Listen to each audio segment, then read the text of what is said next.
Estamos de volta com mais um mais podcast para você aqui nas redes sociais. E hoje eu converso com uma pessoa que a gente conversou alguns meses atrás e ele não ficou parado, continua lutando, trabalhando para trazer o quê? Jogos, diversão, cassino, tudo que em qualquer lugar do mundo tem.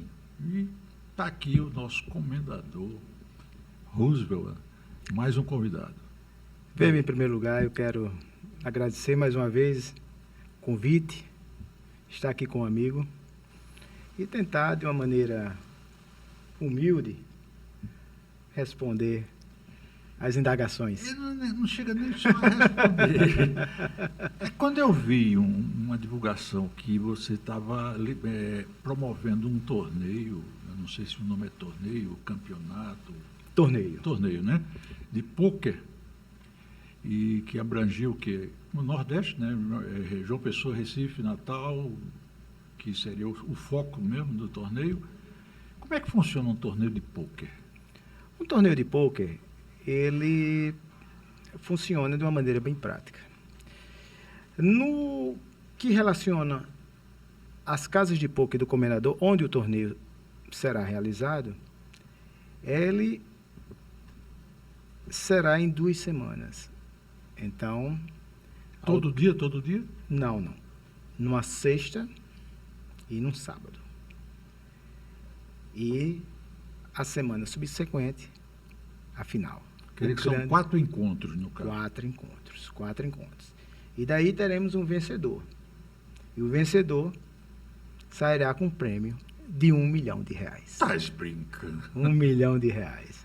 Agora, quais são as prerrogativas para participar desse torneio? Isso. Saber jogar pôquer. Em primeira linha, saber jogar pôquer. Um apaixonado do pôquer. Uhum.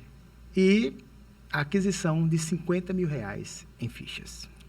Ou seja, ele já tem que entrar com R$50 mil na fichas. mesa. Exatamente. Para ser prático, R$50 mil na mesa. Isso. Então, finalizando, caso seja o vencedor o campeão, ganhará R$1 milhão. Me diz uma coisa, o pôquer de um torneio desse, é aquele mesmo pôquer que a gente brinca em casa, ou ele tem mais um segredo, alguma coisa, para o cara entrar num game desse? É o mesmo pôquer, diferencia algumas posições, mas é o pôquer que nós jogamos em casa. E quando o jogo está na mesa, não desmancha de jeito nenhum. Jogo é jogo. Jogo é jogo. Quem perdeu, perdeu. E quem ganhou, ganhou. Então não há segredo. Então eu espero que esse torneio relacionado nas casas de pôquer do Comendador, Recife, João Pessoa e Natal, ela propicie essa abrangência de conhecimento do que vencer o pôquer, né?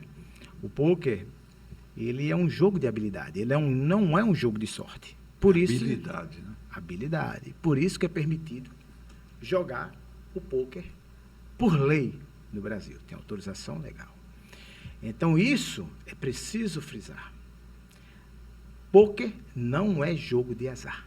É um jogo de habilidade. Mas também posso dizer que é um jogo de sorte? Não. Não precisa ter sorte. Não precisa. É habilidade. Habilidade. Estratégia. Um xadrez. É um xadrez. Um xadrez. E digo mais, talvez mais que um xadrez, porque no pôquer, o próprio ser humano, ele mostra quem é. Aí você pode perguntar como, Roosevelt? Pelas suas movimentações físicas, um olhar, o semblante, a posição das mãos.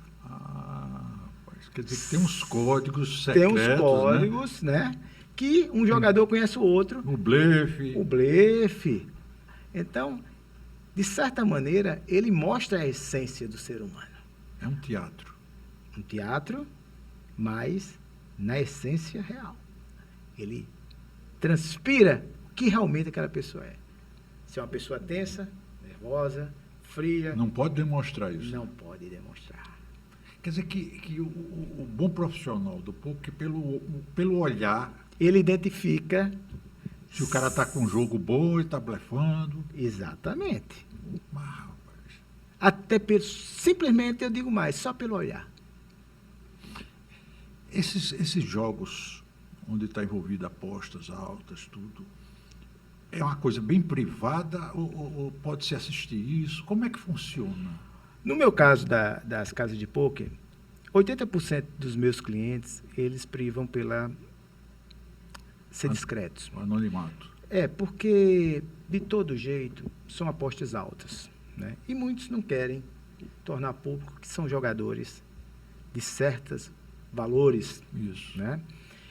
Existe, no pôquer, valores jogadas que pode valer quase R$500 mil a R$1 milhão. Está explicando. Agora é isso em um ambiente mais plausível e nobre. Cassino de Monte Carlo.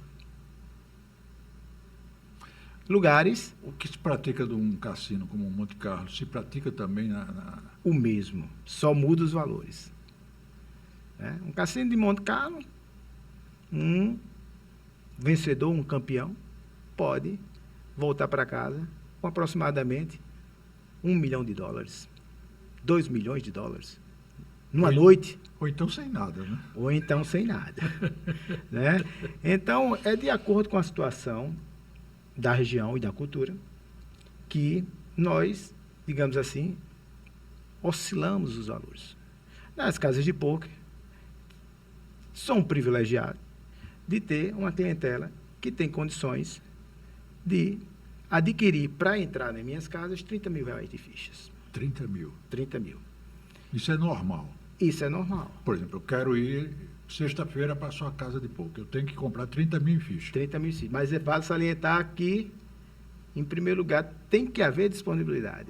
Eu, quando abri a sequência de reservas e de solicitações para participar das minhas casas de pôquer, em janeiro agora, em menos de 3 semanas, eu estava com toda a logística até o mês de maio já comprometida. Quer dizer, eu só vou ter disponibilidade a partir de junho. De junho. De junho. Quer dizer que se eu quiser, esse final de semana não tem condições. não tem vaga. Porque Lotado. as mesas estão lotadas. E tem que haver um limite para dar uma atenção especial ao cliente e um certo conforto. Então, às vezes, casa de pôquer que se prime, ela tem que ser com limite de participantes. Então, a pessoa, de certa maneira, o dono, ele tem que observar esse ponto. Ele não pode pecar pela ganância de querer o mundo nos seus estabelecimentos.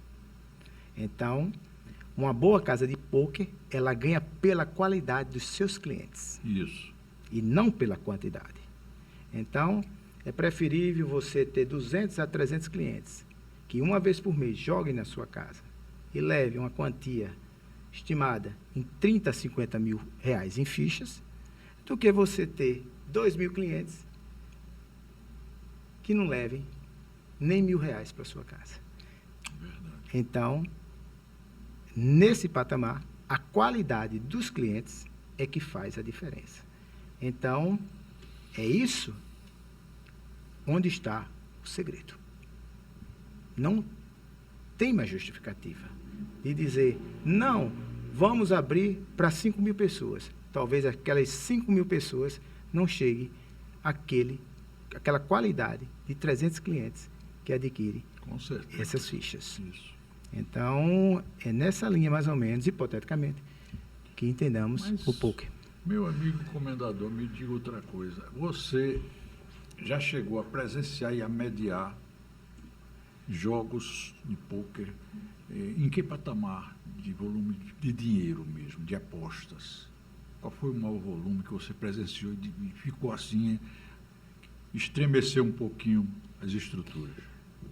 Em época, quando o meu pai, de criação de coração, era vivo, nós presenciamos volumes de apostas ao dia que poderiam chegar a 2,5 milhões, que eram grandes empresários na época, donos de engenhos, pessoas multimilionárias, que procuravam as casas de pôquer do meu pai, de coração, como uma válvula de escape. Então, na época, era coisa interessante porque não tinha essa questão do cartão de crédito, dessas transferências imediatas, era no dinheiro.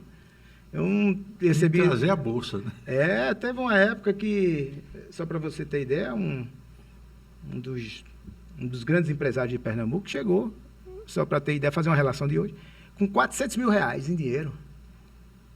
R$400 mil. Na mochila.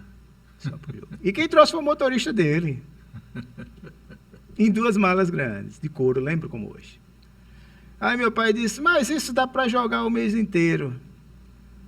Aí ele disse, se acabar no mês, tem outra para o próximo mês. Então era isso, eram os apaixonados. Né? Apaixonados pelo jogo, pelas mesas de jogo relacionadas ao baralho. Então a gente vê determinados tipos de situações. Hoje, os jogadores estão mais seguros. Por quê? Porque para você investir determinada quantia em fichas no jogo, você tem que ser bom. Você não vai investir ou comprar, digamos assim, R$50 mil em fichas, se você não tiver uma percepção de ganho. Ninguém entra para perder, né? Exatamente. Desse princípio, né? Está entendendo? Então, eu, em janeiro mesmo, teve um empresário que comprou de uma tacada só, que se vale salientar é no cartão de crédito, porque eu tenho várias bandeiras, comprou 90 mil em fichas. E essas 90 mil em fichas, ele gastou em 2 dias. E na semana seguinte, ele estava comprando de novo. Impressionante. Aí eu perguntei, o senhor é apaixonado de fato pelo pôquer? Ele disse, o pôquer é que salva a minha vida. Aí eu indaguei, me responda por quê? Porque é uma válvula de escape. Eu sou um homem solitário, comendador. Sou viúvo, meus filhos casados. A minha esposa hoje, com respeito àquela que Deus a levou, a única que substituiu foi o pôquer. Por isso que eu venho aqui. Então, eu até entendo a colocação dele. A grande parte desses homens, com respeito aos meus clientes, são homens inteligentes, homens empreendedores, mas, no fundo, uma boa parte são homens solitários. Solitários porque a vida os tornou solitários. Às vezes, se tornou viúvo. Às vezes, nunca quis se relacionar com alguém, permaneceu solteiro a vida. Né? Outras situações, alguns divorciados. Os filhos já caminharam pelo mundo. E restou aquele baralho, aquele ambiente dos amigos, como forma. É a válvula de escape mesmo. A válvula de escape. Então, um comendador hoje, dentro das suas casas, é quase um psicólogo. Então, ele é ouvido. É um bom ouvinte, né? É um bom ouvinte. Ele tem que ser. É como um barman. Você está servindo. Então, o comendador hoje, ele serve. Tem que servir, tem que aprender a servir. Isso é o que eu gosto das minhas casas. É aprender a servir. Então, são homens experientes, os seus 65, 79 anos. O mais jovem cliente da minha casa de pôquer tem 48 anos. Quer dizer, eu tenho 52. Então, é uma lição, eu aprendo com essas pessoas. E é uma escola. Então, eu fico mais ouvidos, eles contam as aventuras pela vida, no decorrer de sua trajetória, e eu fico naquela empolgação de escutá-las. Porque é uma história tão bonita como de outro. Mas você tem muita história para o que já ouviu muita história e muita história para contar. Você conta essas histórias ou é sempre segredo? O que você escuta ninguém sabe, ninguém viu. E aí eu repito, é como psicólogo, muitas vezes a gente tem que escutar. Uma ética, Uma ou né? outra, é uma questão de ética, uma ou outra, até como forma de ajudar uma pessoa em determinada situação, a gente coloca determinadas situações que a gente escutou, mas sem dizer nomes. Diz o milagre, mas não diz o santo. Concordo, diz o milagre, mas não diz o santo. Então, essa é a figura de um dono de uma casa de pôquer, ou vamos estender por exterior. Aqui no Brasil não é permitido, vamos colocar um dono de um cassino no exterior, onde é permitida. Então, ele escuta, ele tem que ter essa sensibilidade de escutar. Escutar aquele que muitas vezes chegam ali naquela mesa, não pelo fato de querer jogar, mas pelo fato de desabafo É verdade. de uma colocação. Aí você diz, mas que desabafo caro comprar ficha? Depende do ponto de vista. Talvez aquela compra de fichas pode ser a salvação da vida dele. Porque no momento que ele compra uma ficha, ele está, de certa maneira, esses homens, procurando uma linha de conversa. É o preço que eles estão pagando. Porque são homens que têm dificuldade da interação. Por quê? Como são homens bem-sucedidos, então, no decorrer da naturalidade do dia a dia, são homens cismados. Como cismados? Colocam na cabeça que todo mundo que se aproxima dele se aproxima com interesse. Então, como ele está ali num ambiente, entre aspas, hipoteticamente, são nivelados, são homens Iguais, ricos, né? então é muito difícil ele pensar que tem alguém ali com interesse nele. Então, são homens do mesmo nível em termos de poder financeiro. O que difere é a intelectualidade na conversa. É isso. Bom, eu estou conversando com o meu amigo, é o único amigo comendador que eu tive. Eu nunca tive um amigo comendador. É o único comendador Roosevelt, que é o homem do pôquer no Nordeste, né? E eu pergunto, aquela movimentação que houve há meses atrás no Congresso dos cassinos, como é que está aquilo? O cassino vai sair? O que é que está dependendo? O que é que precisa mais ainda para liberar? Olha, existe uma palavra que eu sempre gosto de frisar, até meu pai, a persistência.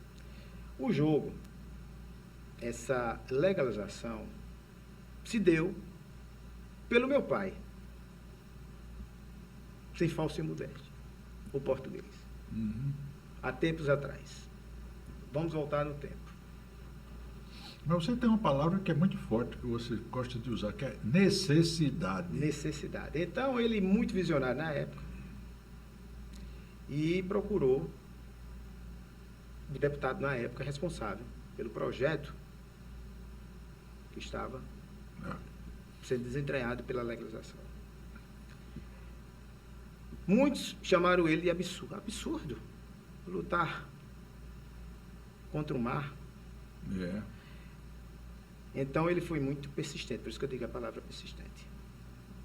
Ao longo dos anos, começaram a aparecer vários pais da criança. Cada um que, não, sou eu.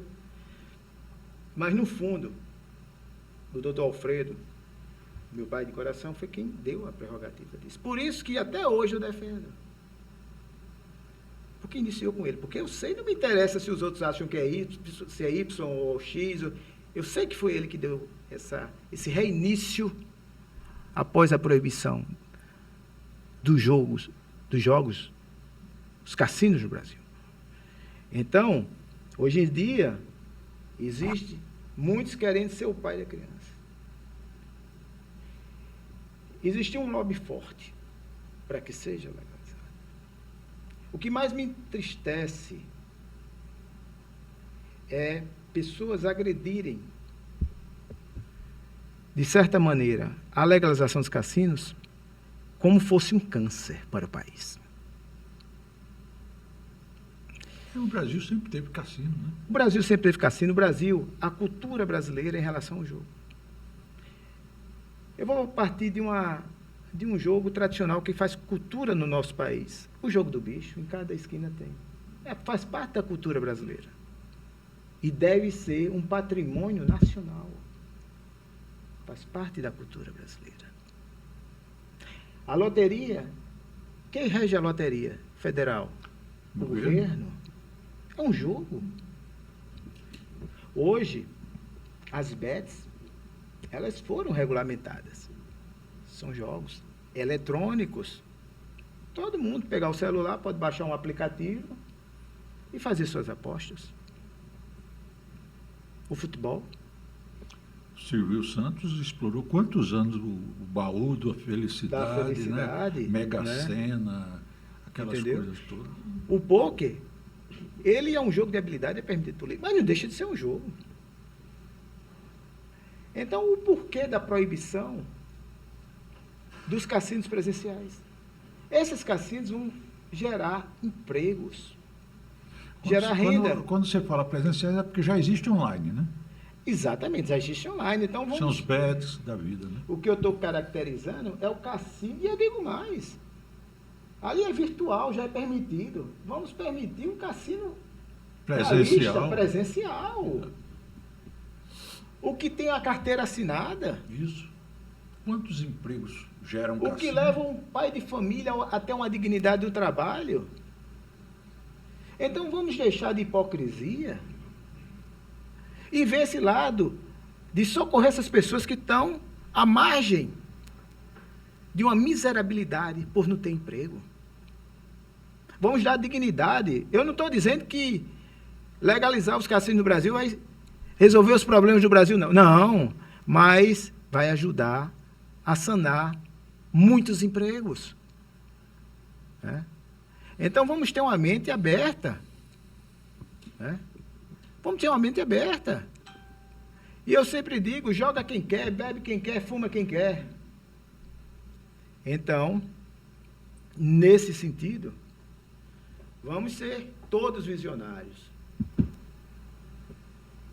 O que o país precisa hoje, Weber, eu repito, até eu disse na última entrevista, é de oportunidade. Oportunidade de dignidade para um pai de família.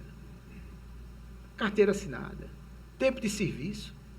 Eles, no momento que for legalizado, as leis trabalhistas, elas inserem. Vamos tirar essa obscuridade do mundo do jogo, de um país, do vício. Palavra forte. Né? Que foi proibido na época, né, do governo Dutra pela insistência da primeira-dama, né, que era evangélica e não permitia esse crime, esse vício. Né? Mas eu quero salientar, eu tenho muitos amigos evangélicos que são favoráveis ao jogo. Criou-se uma imagem que os evangélicos são contra. É uma minoria. É uma minoria, Weber. A grande parte, não digo dos evangélicos, dos cristãos, são favoráveis. Na palavra de trazer a luz da lei. Uma coisa que você leva à luz de uma legislação, você está tirando aquela artifício. Clandestinidade. Pronto. A luz. Então, tudo que é trazido à luz, de certa maneira, tem mais benefícios do que malefícios. Mas você que acompanha, o que é que está faltando ali? É boa vontade? É o quê? Ou é muita gente querendo ser o pai da criança ali que está atrapalhando? O que está faltando é bom senso. Bom senso. Bom senso. O que está faltando é as pessoas serem mais humildes em olhar ao lado do outro que está necessitado de um emprego. Então, no momento que existisse um bom senso, tanto daqueles que são a favores, são contras. Os contras, o que é que vocês querem para que a coisa funcione? Não seria força política, não? A força política... O presidente da Câmara chegar e botar em votação, porque enquanto está engavetado... Mas foi colocado em votação. A questão é a picuinha. A picuinha de cada um desses políticos de criar uma situação. Porque foi colocada a votação. Mas uma coisa ou outra, houve obstrução. Então, eu acredito, independente do governo, que, como diz o ministro do Turismo, até julho, essa legalização esteja concretizada e sancionada pelo presidente. Isso. Está na mão dos senadores. Eu faço até um apelo aos senadores do Nordeste que votem a favor. Da minha região. Porque se tem uma região que vai ser beneficiada com a legalização dos cassinos, será o povo nordestino. Com certeza. O Nordeste teria capacidade para quantos cassinos, mais ou menos? Seria um para cada estado, mas já seria um benefício amplo, porque se trata de empreendimentos padrões 5 estrelas. E digo mais, mas não é só um a cada estado, sim, mas tem os bingos. Os bingos podem ser em várias partes da cidade, né? Então, tudo isso é um conjunto de benefícios. O Nordeste, ele tem atração turística, né? E eu acredito que um empreendimento deste tipo, em termos de cassinos, vai fomentar a economia de cada cidade, de cada região, o lado cultural, o lado sociocultural, de desenvolvimento. Turismo, né? Ajuda a diversos tipos de causas sociais, né?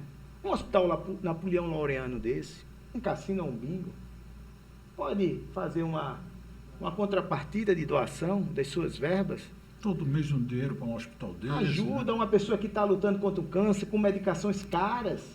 O Estado brasileiro não tem condições, infelizmente, de absorver tudo isso. Então tem que ter uma contrapartida da iniciativa privada, e a iniciativa privada, tendo esse leitor financeiro, ela ajuda. Com certeza. Ele ajuda o empresário, ele tem esse prazer de ajudar, né? Então, um Laureano, outras instituições de combate ao câncer aí, que é... de deficientes, né? Autistas. Né? Autistas, então todo esse leque será beneficiado. Cada um levando um percentual. O Padre Zé, gente, né? Padre Isso Zé, que a gente está trazendo para aqui para a Terra, mas se você vê, em cada estado tem destino. Tem um destino, então a gente tem que ser mais amplo. A quantidade de pessoas que serão beneficiadas. Esse mundo, infelizmente, o dinheiro se faz necessário. Eu vejo, me perdoe, só mudando um pouco de assunto, teve um dia que eu tive a oportunidade de falar com a mãe de uma criança com câncer. Ela estava triste porque não tinha o dinheiro de comprar uma cânula. Sabe o que é cânula, Weber? Não faço a mínima ideia. É um aparelhozinho que a criança coloca aqui para respirar. Exato. Aí faz a seguinte questão. O valor. Eu lembro que era um valor irrisório. Para salvar aquela vida era um valor irrisório. A mãe chorando porque não tinha. E fica mendigando a um e a outro, a um e a outro, que termina não conseguindo. E repito mais, me perdoe,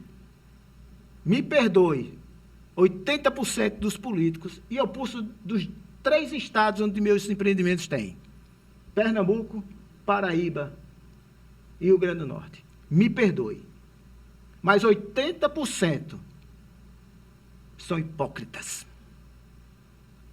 São de falácias. Só se preocupam com poder e querer ser o poder. Não quero dar nome a ninguém. Assumo que eu digo, 80% hoje, Pernambuco, Paraíba e Rio Grande do Norte. Os que estão no poder têm a prerrogativa de estar hoje no poder pela desgraça do outro, do pobre. E muitas vezes, é o pobre, ele não tem opção. Porque ele é chantageado por esse político. Ele se vende, Weber, não é porque quer não, é a necessidade de ajudar, de comprar um medicamento para sua família. Sempre fui. Está entendendo? Então eu fico muito triste, a turma pode, as pessoas podem, até depois o comendador pegou pesado, não tenho vergonha, não tenho medo e não tenho receio. E não preciso de nenhum político do estado de Pernambuco, da Paraíba e do Rio Grande do Norte. Pelo contrário, eles que vêm atrás de mim.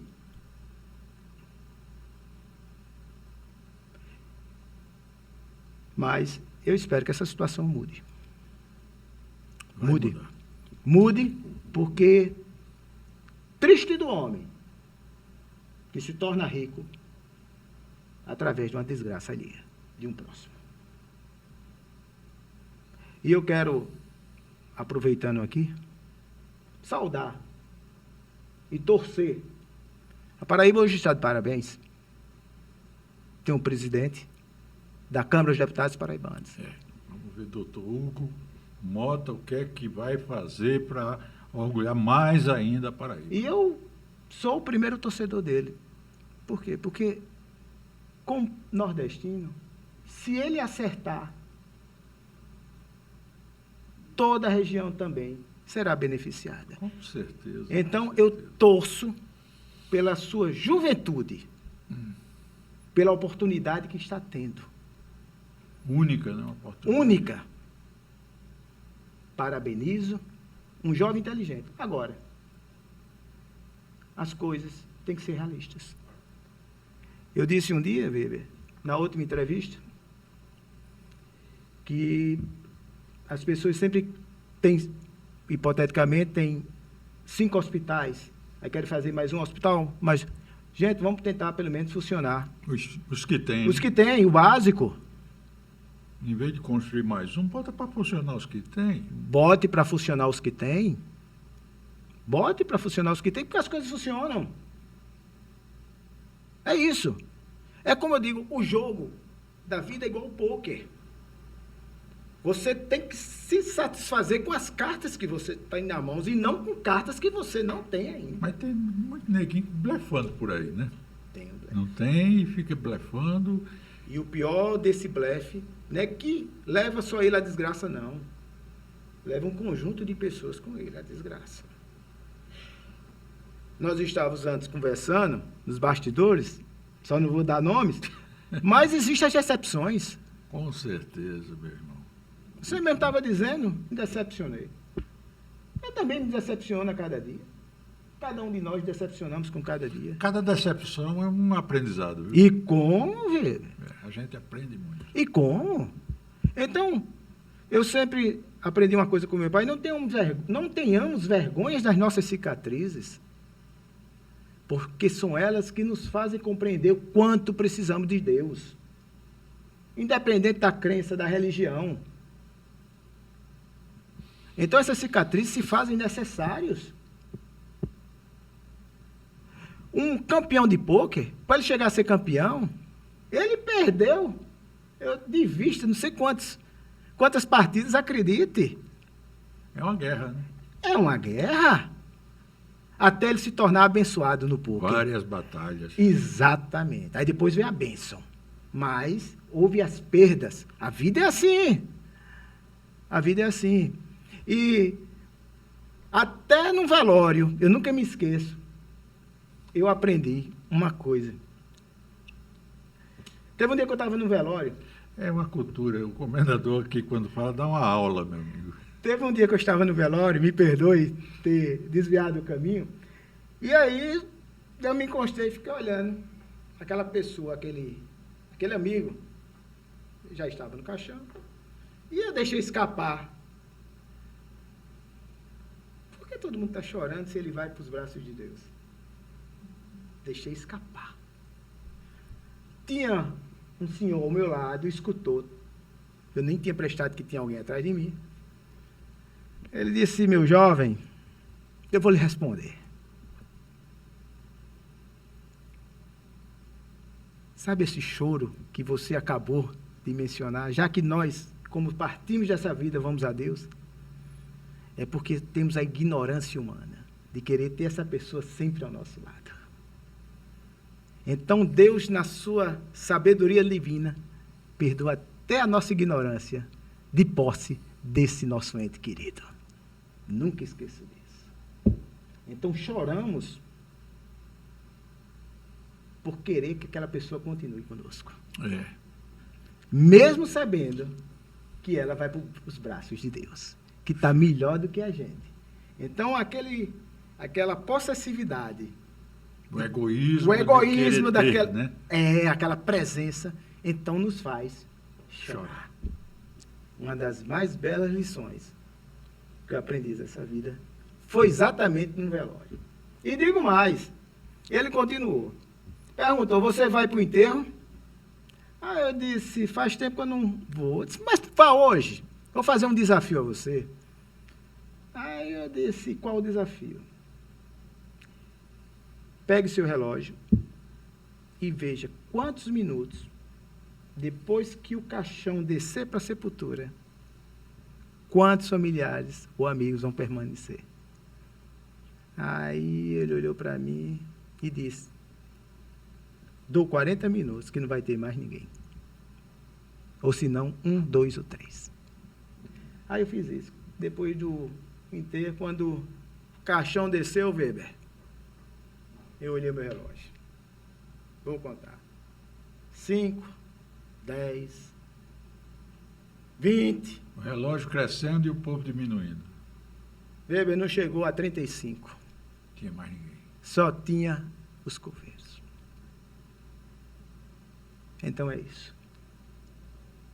Dentro de 35 minutos, os amigos, familiares, os mais próximos, já tinham deixado. Só os coveiros ficaram. Só os coveiros ficaram. Né? E só para complementar, uma palestra de um amigo.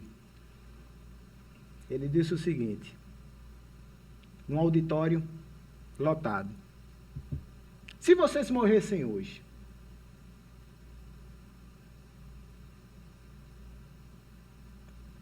quem vocês imaginariam que estariam segurando a alça do seu caixão?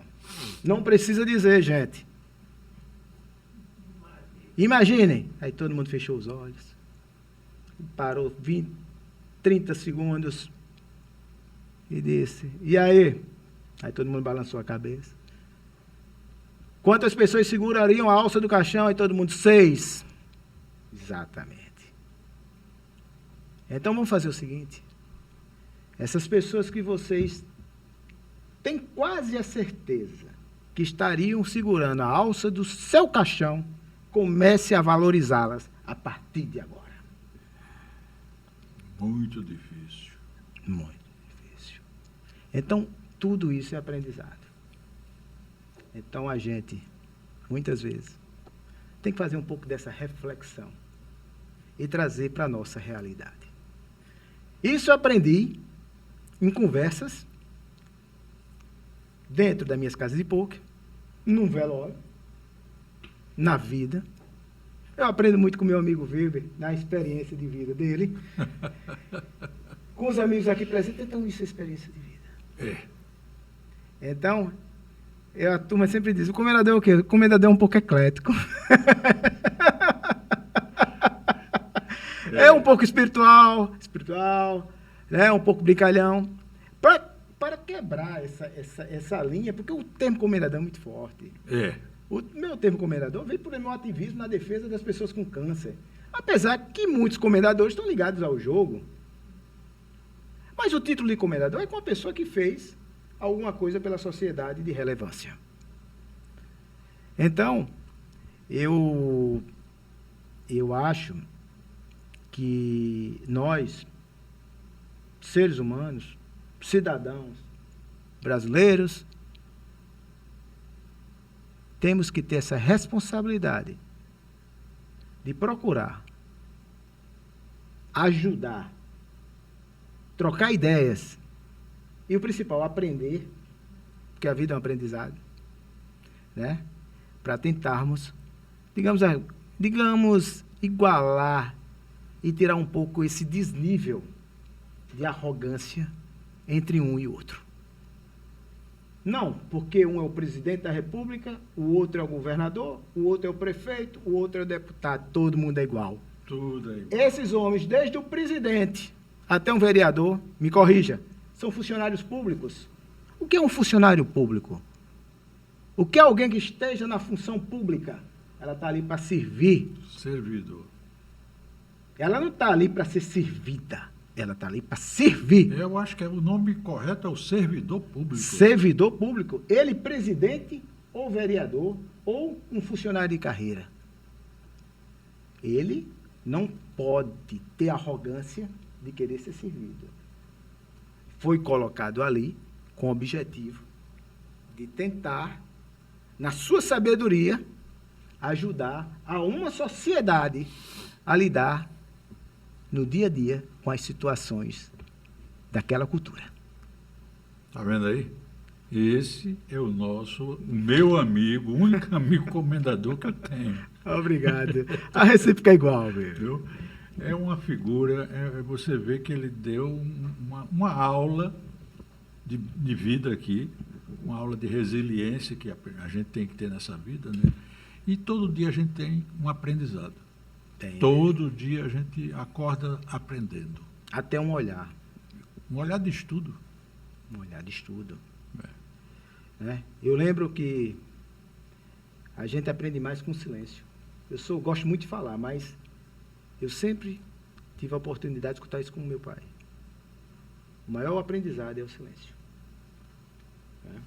Mas você acha que quem cala consente? Não. Eu acredito o seguinte. Muitas vezes, o calar se faz necessário em determinadas situações. Para que mais na frente, o falar se torne um sucesso. É uma figura, não tem... É um aprendizado isso aqui, é uma coisa impressionante. Não, obrigado. Estou feliz, né? Acho que fiz um bom episódio hoje, no Mais Podcast, com essa figura ímpar, né? Uma figura que merece esse título de comendador, né? Porque ele cada dia entrega uma comenda aos paraibanos. Cada dia a gente é contemplado com uma lição dessa de vida. Agradeço sua presença aqui. Vou entregar a você uma lembrancinha. A nossa canequinha, a caneca do podcast. Muito obrigado, de coração. Muito obrigado. Está na sua estante lá. Aí. Não vai ser colocada na minha estante, não. Eu vou tomar água nela. Tomar um leitinho. Porque toda vez que eu olhar, eu vou lembrar do amigo. É isso? É isso aí. Tem que ser o bom presente, ele tem que ser usado. Com certeza. Tem que ser usado. Eu agradeço muito de coração. Será uma satisfação. Estou às ordens do amigo. Aqui as portas estão sempre abertas. Muito obrigado. E só tenho de dizer assim para as pessoas que estão nos assistindo. Sei que vivemos uma situação difícil no país. Independente de governos, de posições partidárias. Tenhamos o bom senso. Fundamental. O termo é esse, bom senso. E, para finalizar, que a gente tenha Deus, persista em Deus, independente da crença. Deus é Deus. É o caminho. É o caminho. E digo mais, um dia, para finalizar, eu aprendi isso. Teve um dia que uma pessoa estava se olhando no espelho e perguntou: Deus, o que queres de mim? Aí Deus, na sua infinita bondade e sabedoria, olhou para ele e disse: eu não quero nada de você, até porque eu sou Deus. O que eu quero de você é que você seja feliz. Porque você, minha criatura, sendo feliz, eu, como seu Criador, estarei feliz. Então a gente persista em ter Deus e buscar essa alegria. Obrigado, Weber, que Deus nos abençoe. É isso aí. Até a próxima. Mais podcast com você.